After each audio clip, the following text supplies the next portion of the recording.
March 9, 2001. Rothenburg, Germany. A 42-year-old computer technician sits at his desk, typing what would become one of the most disturbing advertisements in internet history, looking for a well-built 18-30-year-old to be slaughtered and then consumed. He hits send. Within hours, he receives dozens of responses.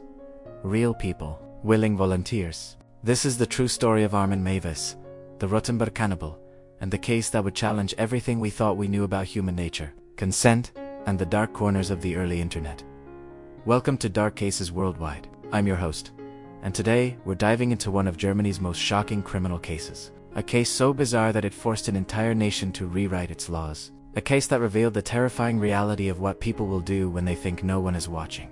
This is not just a story about cannibalism. This is a story about the internet, human psychology, and the thin line between fantasy and reality. If you're interested in more shocking international true crime cases like this one, make sure to subscribe to Dark Cases Worldwide and hit that notification bell. We uncover the world's most disturbing crimes every single week, bringing you cases you won't find anywhere else. Now, let's dive into this incredible story. Before we begin, I need to warn you. This case involves extremely disturbing content. If you're sensitive to discussions of violence, cannibalism, or graphic criminal acts, please consider whether you want to continue. For those staying with us, let's uncover the truth behind one of the most shocking crimes of the 21st century. To understand this case, we need to understand Armin Mavis. Born December 1st, 1961, in Essen, Germany, Armin grew up in what appeared to be a normal, middle-class family. But appearances can be deceiving. His father abandoned the family when Armin was just 8 years old, leaving him alone with his domineering mother in their isolated farmhouse in Rot. This abandonment would shape Armin's entire worldview and plant the seeds of his future crimes. Armin's childhood was marked by extreme isolation and an unhealthy relationship with his mother, Waltruth Maiwes. She was reportedly overprotective to the point of being suffocating. She controlled every aspect of his life, from his friendships to his activities. Armin was rarely allowed to have friends over, and when he did, his mother would monitor their interactions closely. This created a deeply codependent relationship that would last well into Armin's adulthood. As a child, Armin was described as quiet, intelligent, and well-behaved. He excelled in school and showed no outward signs of the darkness that was developing within him. His teachers remember him as a polite, studious boy who never caused trouble. But behind this facade of normalcy, something sinister was taking root. Armin later claimed that his cannibalistic fantasies began in childhood, sparked by fairy tales like Hansel and Gretel, and the Brothers Grimm stories his mother would read to him. The isolation of the Maiwes farmhouse played a crucial role in Armin's psychological development. Located on the outskirts of Rothenburg, the property was surrounded by dense forest and far from any neighbors. This physical isolation mirrored the emotional isolation that Armin experienced throughout his childhood. He spent countless hours alone, developing a rich inner fantasy life that would eventually become his reality. Armin's relationship with his mother was complex and deeply troubling. Waltruth Maiwes was reportedly a domineering woman who had never recovered from her husband's abandonment. She poured all of her emotional energy into controlling her son, creating an unhealthy dynamic that prevented Armin from developing normal social relationships. He became completely dependent on her for emotional support and validation, a dependency that would have devastating consequences later in life. During his teenage years, Armin began to show signs of the psychological issues that would eventually lead to his crimes. He was withdrawn and had difficulty forming relationships with his peers. He showed little interest in dating or romantic relationships, which concerned his teachers and the few family friends who knew him. Instead, he seemed content to spend his time alone, reading and developing his increasingly dark fantasies. Armin's academic performance remained strong throughout his school years. He was particularly gifted in mathematics and computer science, subjects that would later help him navigate the early internet and find the communities that would enable his crimes. After graduating from high school, he pursued a degree in computer science at a local technical college, where he continued to excel academically while remaining socially isolated. After completing his education, Armin found work as a computer technician with a local technology company. His colleagues remember him as competent and reliable, but also as someone who kept to himself. He rarely participated in office social events and never spoke about his personal life. To his coworkers, he seemed like a quiet, harmless man who was devoted to his mother and his work. Throughout his 20s and 30s, Armin continued to live with his mother in the family farmhouse. This arrangement was unusual for a man his age, but it seemed to work for both of them. Waltruth maintained her control over her son's life, while Armin avoided the challenges of independent living and romantic relationships. However, This arrangement also prevented him from developing the social skills and emotional maturity that might have helped him manage his increasingly disturbing fantasies. During this period, Armin's cannibalistic fantasies continued to develop and intensify. He later told psychiatrists that he became obsessed with the idea of consuming another person, believing it would make him stronger and help him keep someone with him forever. These fantasies were deeply tied to his fear of abandonment, which stemmed from his father's departure and his codependent relationship with his mother. Armin began to research cannibalism extensively, reading everything he could find about the subject. He studied historical cases of cannibalism, from survival situations to criminal cases. He read anthropological accounts of cannibalistic practices in various cultures. He even studied the nutritional aspects of human flesh, approaching the subject with the same methodical attention to detail that he brought to his work as a computer technician. As the internet became more widely available in the 1990s, Armin discovered a new resource for his research. He began spending hours online, searching for information about cannibalism and connecting with others who shared his interests. This was the beginning of his journey into the dark corners of the internet that would eventually lead to his crimes. When Waltraud May was died in 1999, Armin's world collapsed. At 38 years old, he had never lived independently. He had never had a serious romantic relationship. He had never learned to cope with loss or manage his emotions in a healthy way. The death of his mother left him completely alone in a house filled with memories and growing fantasies. The grief and isolation that followed his mother's death intensified Armin's psychological problems. Without a constant presence and control, he felt lost and directionless. He struggled to maintain his daily routines and found it difficult to concentrate at work. His colleagues noticed that he seemed more withdrawn than usual, but they attributed this to grief over his mother's death. During this period, Armin's fantasies became more vivid and compelling. He began to actively consider ways to make them reality. He researched methods of killing and preparing human flesh. He considered approaching prostitutes or homeless people, but ultimately rejected these ideas because he wanted a willing participant, not an unwilling victim. It was during this time that Armin discovered the online communities that would change everything. The early 2000s internet was a very different place than today. There was less regulation, less monitoring, and fewer safety measures. Dark corners of the web existed where people could explore their most extreme fantasies without fear of immediate consequences. It was in these spaces that Armin found what he was looking for: a community of people who shared his interests. The forums Armin frequented had names like the Cannibal Café and Gourmet. These weren't joke sites or horror fiction communities.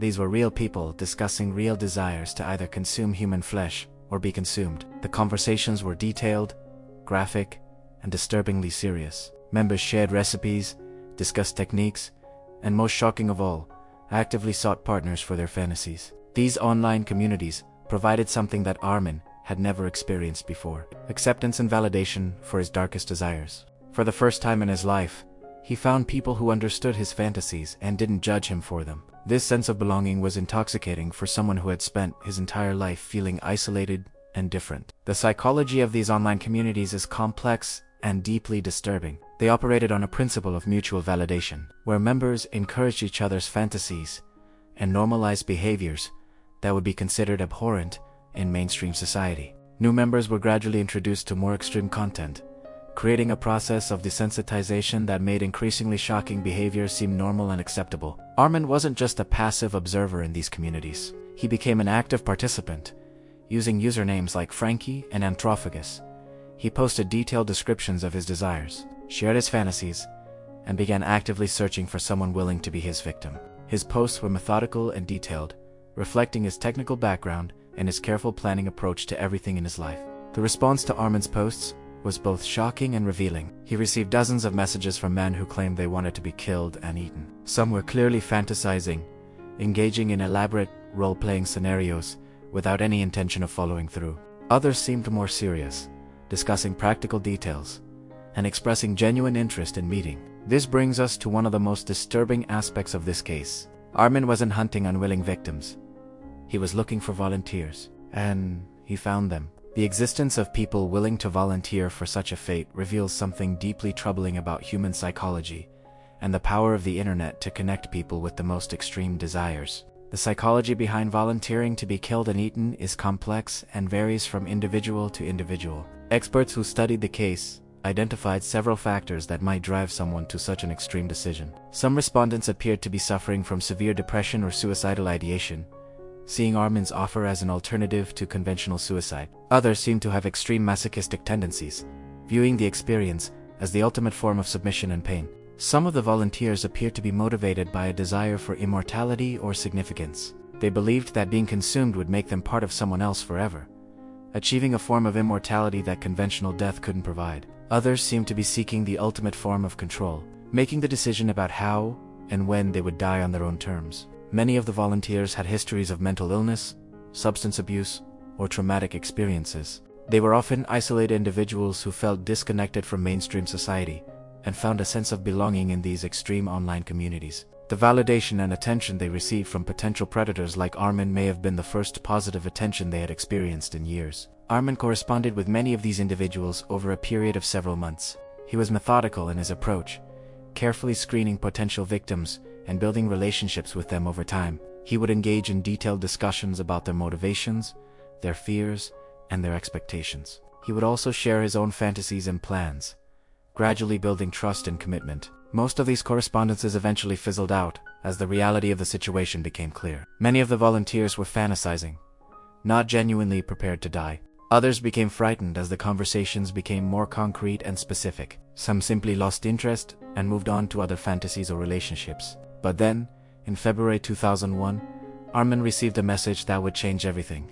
The message came from a 43-year-old Berlin engineer named Bernd Jürgen. Unlike the others who had contacted Armin, Bernd seemed genuinely committed to following through with the plan. Bernd Brandes was, by all accounts, a successful and intelligent man. He worked as a software engineer for a major technology company in Berlin, where he was respected by his colleagues and considered a valuable employee. He spoke multiple languages fluently and had traveled extensively throughout Europe and Asia for both work and pleasure. To those who knew him professionally, he seemed like a normal, successful man living a comfortable middle-class life.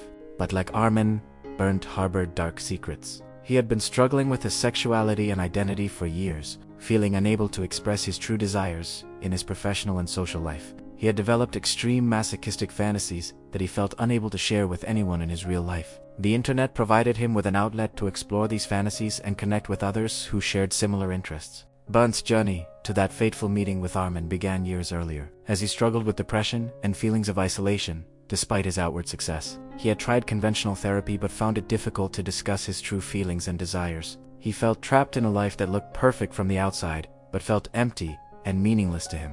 Like many people struggling with extreme psychological issues, Bernd found solace in online communities where he could express his true self without fear of judgment or consequences. He began participating in forums dedicated to extreme sexual practices and masochistic fantasies. It was through these communities that he eventually discovered the cannibalism forums where he would meet Armin. The correspondence between Armin and Bernd continued for several weeks, with both men carefully exploring each other's motivations and commitment. Their exchanges were detailed and methodical, covering everything from practical logistics to philosophical discussions about death and consumption. Both men seemed to approach the situation with a level of intellectual detachment that made their plans seem almost academic rather than criminal. Bernd's commitment to the plan was evident in the practical preparations he made. He wrote a will, organized his affairs, and made arrangements for his absence from work. He researched pain medications and sedatives to make the experience more tolerable. He even made specific requests about how he wanted the process to unfold, demonstrating a level of planning and forethought that contradicted any suggestion that this was an impulsive decision. The psychological dynamics between Armin and Bernd were complex and deeply disturbing. Both men seemed to find in each other the perfect complement to their own psychological needs. Armin needed a willing victim to fulfill his cannibalistic fantasies, without the guilt and legal complications of murder. Bernd needed someone who would help him achieve his ultimate masochistic fantasy while treating him with the respect and care he felt he deserved. Their relationship, conducted entirely through online communications, developed an intimacy that neither man had experienced in their real-world relationships. They shared their deepest secrets, their most shameful desires, and their most profound fears. In a twisted way, they provided each other with understanding and acceptance that they had never found elsewhere. As the date of their meeting approached, both men had multiple opportunities to reconsider their decision. Armin later testified that he had expected Bernd to back out at the last minute, as so many others had done. Bernd had several chances to change his mind, including the long train journey from Berlin to Rome. The fact that both men followed through with their plans speaks to the depths of their psychological commitment to their respective fantasies. On March 9, 2001, Bernd Brandes took a train from Berlin to Rome. The journey took several hours, giving him ample time to reconsider his decision.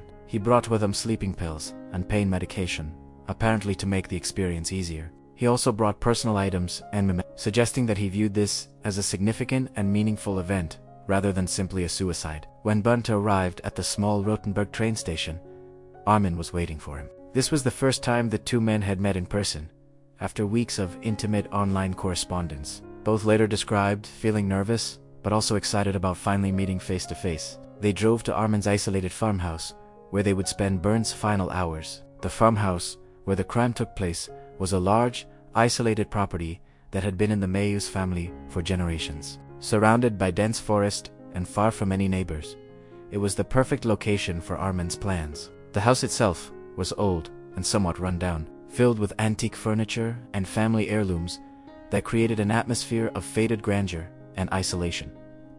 Armin had prepared extensively for Bernd's visit. He had set up a special room that he had equipped like an operating theater, with surgical instruments, video recording equipment, and everything he thought he would need for the process. He had also prepared a final meal, which the two men shared while discussing their plans and confirming their mutual commitment to proceeding. The dinner conversation between Armin and Bernd on that final evening was reportedly calm and civilized. Both men later described it as almost surreal, given what they were planning to do. They discussed their lives, their motivations, and their expectations for what was about to happen.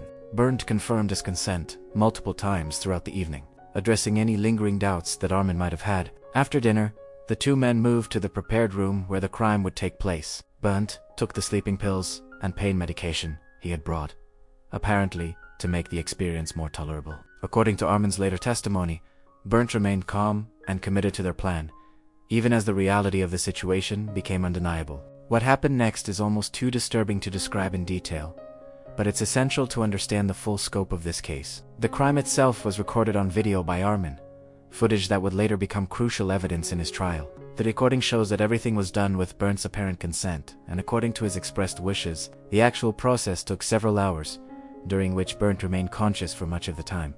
Armin later claimed that Bernd never expressed regret or asked him to stop, maintaining his consent throughout the ordeal. The video evidence supports this claim, showing Bernd participating willingly in his own death, even as the situation became increasingly horrific. The psychological state of both men during this time is difficult to comprehend. Armin later described feeling a mixture of excitement, fear, and profound sadness as he realized that his lifelong fantasy was finally becoming reality. Bernd, according to Armin's account, seemed calm and resolved, apparently finding peace in his decision to end his life in this extreme manner. After Bernd died, Armin was left alone with the consequences of their shared decision. He later described feeling a complex mixture of satisfaction, grief, and disbelief. His lifelong fantasy had become reality, but the experience was both more and less than he had imagined. The psychological impact of actually killing and consuming another human being was profound and lasting. Armin spent the next several months consuming Bernd's remains, carefully preserving and preparing the flesh according to recipes he had researched online. He treated the process with a level of care and respect that reflected his belief that he was honoring Bernd's sacrifice. He later claimed that eating Bernd made him feel closer to him and helped him cope with the loneliness that had plagued him his entire life. The consumption process lasted for months, during which Armin maintained his normal work schedule and social interactions. His colleagues noticed no change in his behavior or demeanor. He continued to perform his job competently and maintained his usual polite but distant relationships with his coworkers. The disconnect between his public persona and his private actions was complete and chilling. During this period, Armin also maintained his participation in the online cannibalism communities. He shared details of his experience with other members, providing them with a first-hand account of what it was like to actually fulfill their shared fantasies. His posts were detailed and graphic, but also reflective and philosophical, as he processed the psychological impact of what he had done. But Armin's story doesn't end with the consumption of Bernd's remains. After several months, his fantasies didn't disappear as he had hoped they would. If anything, they intensified. Having experienced the reality of his desires, he found himself craving the experience again. The consumption of Bernd had provided temporary satisfaction, but it hadn't cured him of his underlying psychological issues. Armin returned to the online forums with renewed purpose, now with the credibility of someone who had actually fulfilled the community's shared fantasies. He began looking for another victim, posting new advertisements and engaging with potential volunteers. His posts were more confident and detailed than before, reflecting his experience and his continued commitment to his desires. The new advertisements that Armin posted were more explicit and specific than his previous efforts. He described exactly what he was looking for and what he could offer potential victims. He shared details from his experience with Bernd, using it as evidence of his seriousness and competence. The response to these new posts was immediate and overwhelming. It was this continued activity that ultimately led to Armin's capture. German police had been monitoring some of these online communities following reports from concerned citizens and international law enforcement agencies.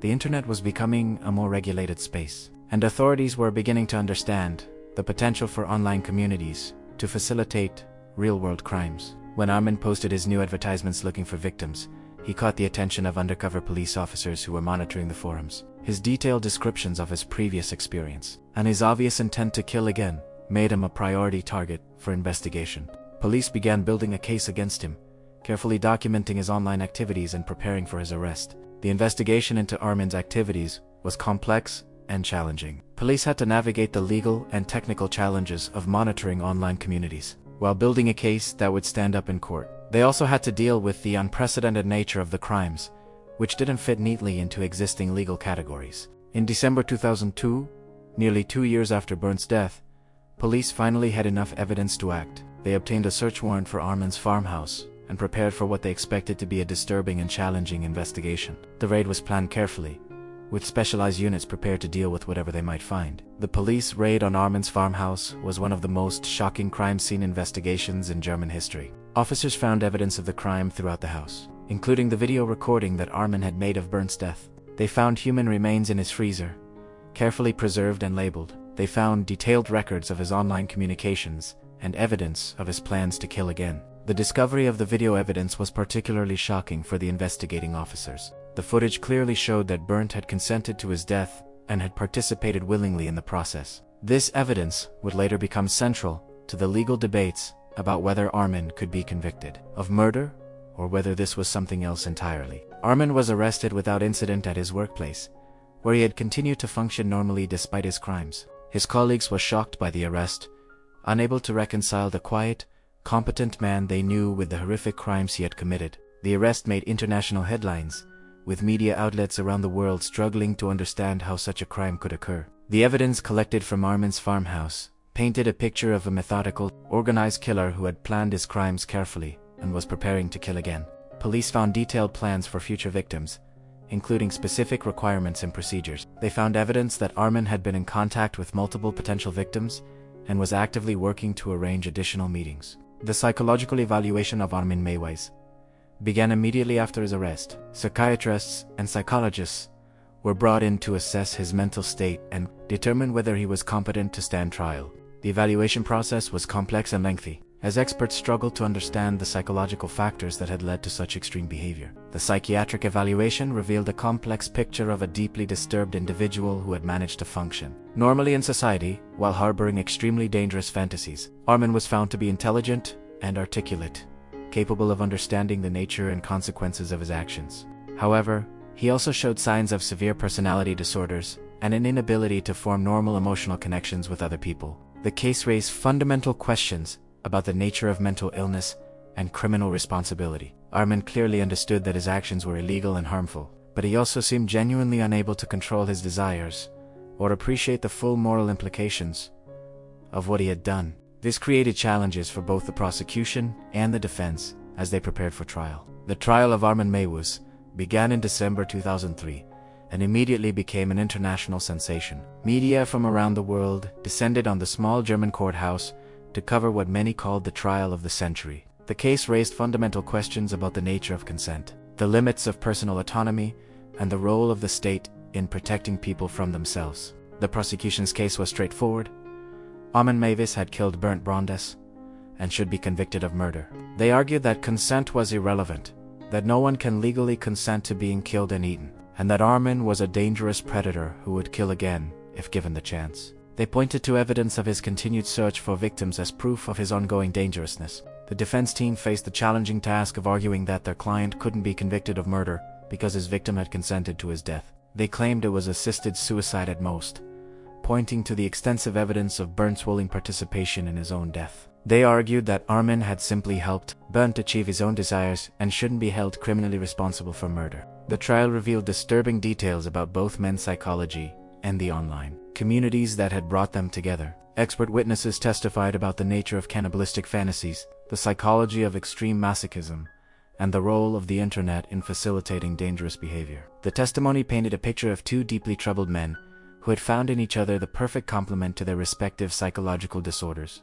The video evidence was shown to the court, though it was so disturbing that some jurors had to leave the room. The footage clearly showed Burns' consent and willing participation, but it also revealed the horrific nature of what had transpired. The judges and jury struggled with the question of whether consent could make such an act legal or whether some acts are so fundamentally wrong that consent is irrelevant. Expert witnesses provided conflicting testimony about the psychological state of both men. Some argued that Burns' decision to volunteer for death was evidence of severe mental illness that invalidated his consent. Others argued that he was competent to make his own decisions, even if those decisions seemed irrational to others. The question of mental competency became central to the legal debates surrounding the case.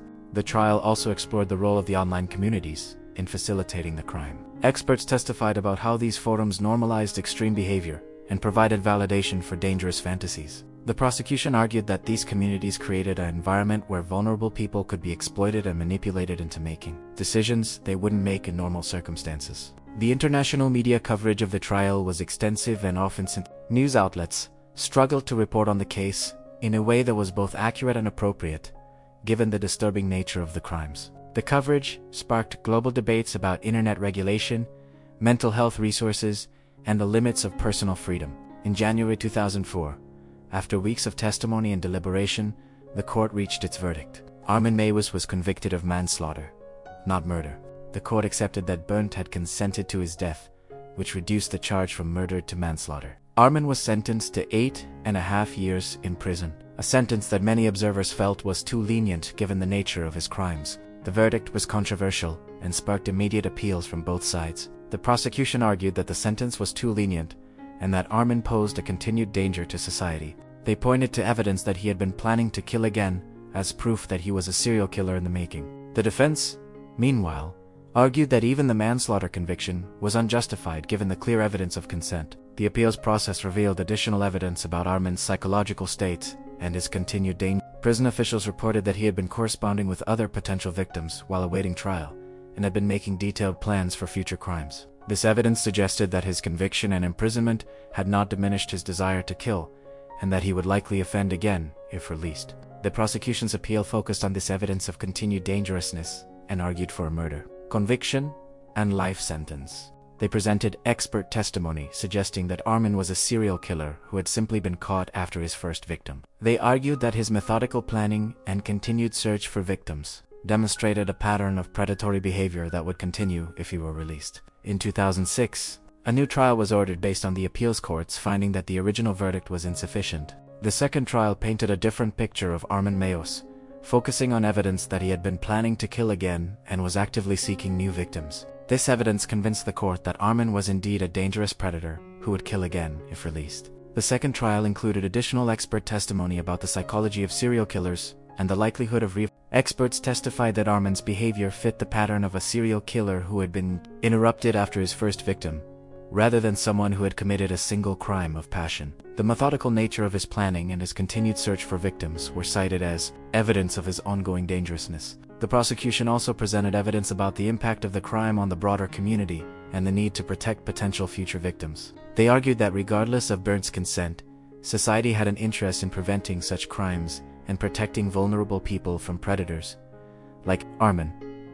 They emphasized the role of the state in maintaining public safety and moral standards. In May 2006, Armin Meiwes was convicted of murder and sentenced to life in prison. The court ruled that regardless of Burns' consent, Armin had killed him to satisfy his own sexual desires and had been planning to kill others. The judge stated that Armin represented a permanent danger to society and should never be released. The life sentence was seen as a victory for the prosecution and a recognition of the serious nature of Armin's crimes. The court's ruling established important legal precedents about the limits of consent and the state's responsibility to protect citizens from extreme harm. The verdict was widely praised by victim advocacy groups and law enforcement officials. The case had far-reaching implications beyond Armin's conviction. It forced Germany to confront gaps in its legal system and led to new laws specifically addressing cannibalism and assisted suicide. The German parliament passed legislation making cannibalism a specific crime, closing the legal loophole that had complicated Armin's prosecution. The case also sparked a global conversation about the dark corners of the internet and the need for better monitoring of online communities that promote violence. Law enforcement agencies around the world began paying closer attention to online forums and developing new strategies for identifying and preventing internet-facilitated crimes. The psychological impact of the case was equally significant. It challenged our understanding of human nature and forced us to confront uncomfortable questions about consent, autonomy, and the limits of personal freedom. Mental health professionals began developing new approaches to treating people with extreme fantasies and identifying those at risk of acting on dangerous desires. The case became a subject of extensive academic study, with researchers examining everything from the psychology of the perpetrator and victim to the role of online communities in facilitating extreme behavior. Universities around the world developed courses and research programs focused on understanding and preventing similar crimes. The victims in this case weren't just Bernd Brauness, though he paid the ultimate price. Armin's family and friends were devastated by the revelations about his true nature. They struggled to reconcile the quiet, polite man they knew with the monster revealed in court. Many reported feeling guilty for not recognizing the signs of his dangerous behavior. Bernd's family and friends faced their own trauma as they tried to understand how someone they knew could have made such a decision. They were forced to confront the possibility that they had missed signs of his psychological distress and failed to provide the help he needed. The stigma associated with the case made their grieving process even more difficult. The broader community was traumatized by the realization that such evil had existed in their midst. Rothenburg, a quiet town that had never experienced such notoriety, became the focus of international attention and curiosity. Residents reported feeling unsafe and suspicious of their neighbors, wondering who else might be hiding dark secrets. The case also had a profound impact on internet culture and the development of online safety measures. The revelation that online communities could facilitate real-world violence led to increased scrutiny of internet forums and social media platforms. Companies began developing new policies and technologies to identify and prevent the spread of dangerous content. Law enforcement agencies around the world used the case as a learning opportunity, developing new training programs and investigative techniques for dealing with internet-facilitated crimes. The case became a standard example in criminal justice education, illustrating the challenges of policing online communities and prosecuting novel forms of criminal behavior. Today, more than 20 years after the crime, Armin Meiwes remains in prison serving his life sentence. He has given several interviews over the years, claiming to be reformed and expressing regret for his actions. However, authorities remain convinced that he poses a continued danger to society, and his requests for parole have been consistently denied. In his prison interviews, Armin has provided insights into his psychological state and the factors that led to his crimes. He has expressed remorse for Bernd's death while maintaining that everything was done with consent. He claims to have found religion and to have overcome his cannibalistic desires. But prison officials remain skeptical of his claims of reformation. The case continues to fascinate criminologists, psychologists, and true crime enthusiasts around the world. It has been the subject of numerous documentaries, books, and academic studies. Each examination of the case reveals new insights into the complex psychology that led to this tragic outcome and the broader implications for society. Recent studies have focused on the role of the internet in radicalizing individuals and facilitating extreme behavior. Researchers have identified patterns in online communities that can lead vulnerable people toward dangerous actions. The Meiwes case serves as a cautionary tale about the need for better monitoring and intervention in online spaces. The case has also contributed to our understanding of the psychology of consent and the limits of personal autonomy. Legal scholars continue to debate the implications of the case for assisted suicide laws and the state's role in protecting people from their own decisions. The questions raised by the case remain relevant as society grapples with issues of personal freedom and public safety. Mental health professionals have used the case to develop better screening tools and treatment approaches for people with extreme fantasies. The case highlighted the importance of early intervention and the need for specialized treatment programs for individuals with dangerous desires. It also emphasized the importance of reducing stigma around mental health issues to encourage people to seek help before their fantasies become reality. The online communities that facilitated this crime have largely been shut down or driven deeper underground. Law enforcement agencies around the world now monitor the internet more closely for signs of similar activity. However, new platforms and technologies continue to emerge, creating ongoing challenges for preventing internet-facilitated crimes. The case serves as a reminder that the internet, while providing many benefits, can also be used to facilitate the worst aspects of human behavior. It highlights the need for continued vigilance and the development of new strategies for identifying and preventing online crimes. The balance between protecting free speech and preventing harm remains a challenging issue for policymakers and technology companies. The legacy of the Armin Mavis case extends far beyond the specific crimes he committed. It has influenced legal systems, law enforcement practices, internet governance, and our understanding of human psychology. The case continues to serve as a reference point for discussions about the dark side of human nature and the challenges of maintaining safety and order in an interconnected world. Perhaps the most important lesson from the Armin Mavis case is the reminder that evil can exist anywhere, in anyone. It forces us to confront uncomfortable truths about human nature and the potential for darkness that exists within us all. The case challenges us to be more aware of the signs of dangerous behavior and more willing to intervene when we see someone heading toward destruction. The case also serves as a stark reminder of the importance of mental health resources and the need for people struggling with dangerous fantasies to seek help before they act on them. Both Armin and Bernd might still be alive today if they had received appropriate psychological intervention before their fantasies became reality. The tragedy of their story lies not just in its horrific conclusion, but in the missed opportunities for prevention. The international nature of the case, with its German perpetrator and the global online communities that facilitated it, also highlights the need for international cooperation in addressing internet-facilitated crimes. The case demonstrated that criminal behavior online can cross borders easily, requiring coordinated responses from law enforcement agencies around the world. As we conclude this examination of one of Germany's most shocking crimes,